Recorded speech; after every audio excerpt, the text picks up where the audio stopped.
Morjesta vaan kaikille.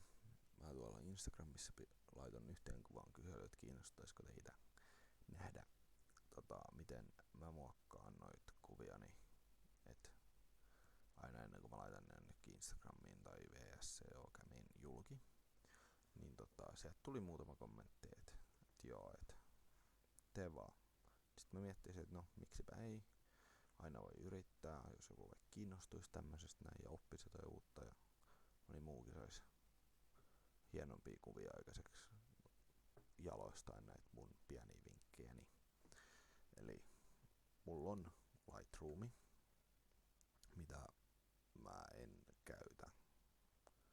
En tykkää tästä näin niin hirveästi. Tää on aika samanlainen kuin Photoshop, mitä mä käytän. Mulla on 2015 uusin Photoshop, mitä mä tykkään käyttää. Tän kanssa mä pääasiallisesti teen ne kuvat tai muokkaan ne kuvat. Mä oon kokenut tän hyväksi ja mä osaan tätä aika hyvin käyttää kuvien muokkaamiseen. Niin vois ottaa täältä kuvan. Toi näyttää aika kivalta. Siinä on vähän muokattavaakin, niin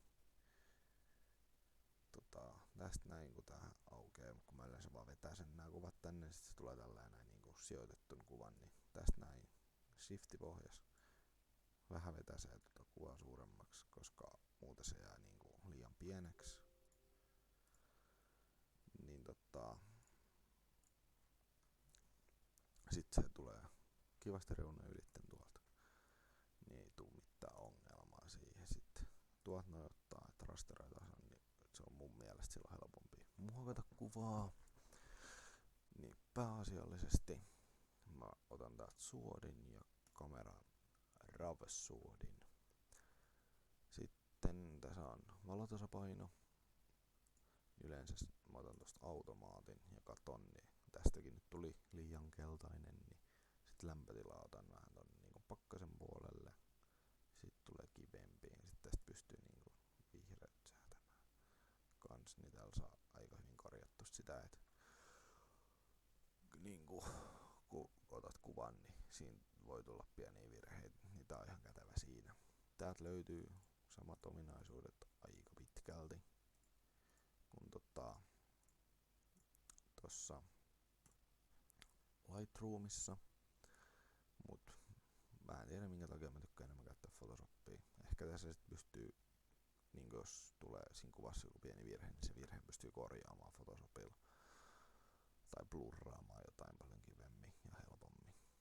Niin mä aloitan silleen, että mä laitan selkeyden aika lailla yleensä tappiin. Mä tykkään siitä, se on mun omaan mieleen. Kukin sit päättää, että onko se hyvin vai huonosti. Niin sitten tästä tuli vähän tämmönen epämiellyttävä kuva, niin ja taivas on tosi niinku haalea, siellä ei yhtään värejä, niin täältä ottaa vaaleat, niin se tiputtaa noita kaikki vaaleita, niin sit tulee vähän niinku luonnollisemman näköinen ja toista taivasta tulee vähän kivempi, kun sinne tulee sininen sävy. Kunnolla esiin. Tää on vieläkin vähän väritöntä kuva.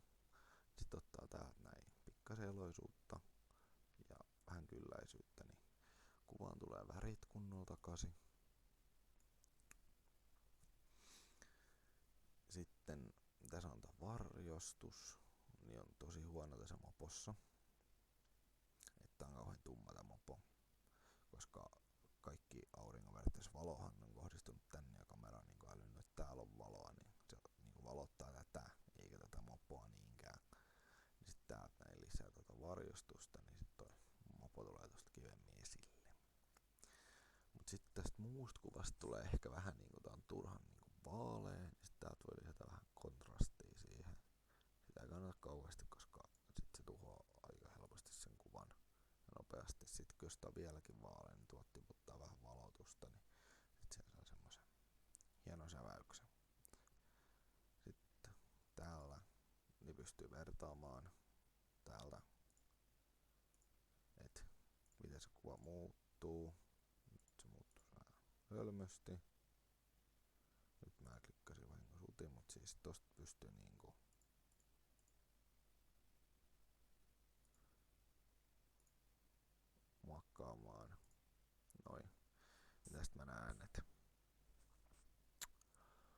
tuossa oli muokattu kuva ja tässä on alkuperäinen. Ja sit pystyy tästä näin vertailemaan ja klikkaa tosta noin, niin sit näkee sitä, että miten se muuttuu. Et mä tykkään vähän muokata niitä ja korostella asioita, niin kuvista tulee kivemmän näköisiä. Sitten ottaa OK, niin sit se tulee tähän. Sitten täällä on mun oma tekemä CC jotain. Niinku semmosia yli-valotuksen korotuksia tommosia, niin joskus mä otan ne pois. Et nyttenkin siitä tuli, se on parempi ilman niitä. Et sit mä yleensä tallennan kuvan tästä näin. Ihan vaan suoraan. Sitten, tää nyt oli helppo kuva. Mutta esimerkiksi jos mulla olisi vaikka, tuossa on tosi hyvä esimerkki, olisi tämmönen kuva, missä noi katteet niinku, ja noi värit niin on tosi haaleet, koska aurinko paistaa mun takaa suoraan. Niin sit tulee vähän tommonen tylsä, et siitä niinku haalistuu se kaikki väri. Tääkin on värikäs mopo. Niin tää on kiva, että olisi värikäs. Niin sit voi ottaa täältä näin uuden tason täältä alhaalta. Ottaa siveltimen. Voihan tietty tästäkin kokeilla. Oho.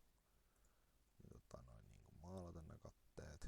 Mut yleensä se vähän on herkkä lähtemään niin muualle. Kuten huomaatte. Että aina ei kannata niin ottaa millään työkaluilla, niin nopeammin saattaa päästä. Että ottaa ihan vaan siveltimen ja maalailee kylmästi tuohon juuri tuohon uudelle tasolle niitä. Ettei maalaa niinku mä äsken tein tuohon varsinaisen kuvan päälle. Et maalaa tonne uudelle puhtaalle tasolle. Nämä katteet tästä nyt menee vähän ylitte, mutta ei se niin nuuka ole. Et näytetään tästä nyt nopeasti, mitä voi kans tehdä tämmöisellä kuvilla, kun vähän niinku mennyt huonoksi tosta noin auringon valostet ja kaikki värit ihan niinku semmosinaan. Et jos tän tekis niinku julkaisukelpoiseksi tän kuvan, niin sittenhän noi täytyis kaikki niinku katsoa, ettei se niinku esimerkiksi tohon vähän penkkiin, niin siinä nyt on vaan esimerkki, kun mä ottaisin ton penkin tästä. Niin.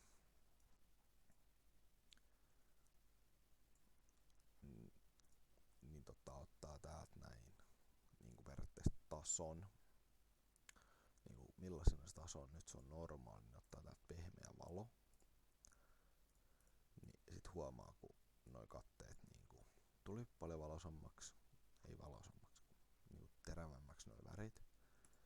Niin tästä nyt pystyy silmän, kun tuossa on hieno silmä, niin siitä niin voi katsoa, että miten se muokkaa ne värit. Ja sitten esimerkiksi kun mä suttasin tonne penkkiin, niin sit ottaa pyyhekumin ja ottaa ton tason ja kumittaa sen pyyhekumilla pois, niin silloin sit tulee niinku parempi, hienompi, tarkempi. Ettei siellä olisi niin paljon virheitä. Siinä oli nyt vaan yksi esimerkki, että miten voi kans muokata kuvia. Sen jälkeen taas normaalisti kameran suodatin tai suodin niin sieltä. Et mullahan on Instagram-tili, johon mä pääasiallisesti päivitän motorsport-aiheisia kuvia. Et se löytyy käyttäjällä JP Junnila. Mä laitan sen linkin tähän videoon tai niin kirjoitan tähän näyttöön. Ja sit mun löytyy VSCO-kämi, missä on enemmän luontoaiheisia kuvia. Niin mä laitan sen kanssa tähän näin, että millä sen löytyy. Ja voi laittaa vaikka deskiin, jos jotain oikeesti kiinnostaa mennä katsomaan. Et tulevista videoista en tiedä mitä tulee, ehkä ei. Riippuu nyt ihan miten porukkaa kiinnostaa tämmöistä videota, et ei mä niitä niinku turhaa jaksa tehdä. Et jos muutamat tykkää, niin kyllä mä sit näitä voin sinne tai tänne YouTubeen puolella laittaa. Et se nyt riippuu ihan mitä ihmiset haluaa katsoa YouTubesta. Et toivottavasti moni saa tästä nyt jonkun pienen vinkin, että miten vois muokata kuviaan vähän erilaisiksi ja kivemmiksi, että ei aina kannata puhelimella niitä muokata, kun niitä voi tehdä koneellakin. Mutta muistakaa tykätä ja kommentoida, että kummoista videoa haluaisitte, jos haluatte. Et jos tää oli ihan paska, niin tää olisi ihan paska. Mutta ja tilatkaa ihmeessä, jos haluatte, niin mä osaan niistä hiukan katsoa, että kannattaako mun tehdä seuraavaa videoa. Et ei siinä. Näkyllään mahdollisesti seuraavassa videossa. Et mä yritän keksiä siihen jotain, mitä mä näyttäisin uutta tästä Photoshopin ihmeellisestä maailmasta.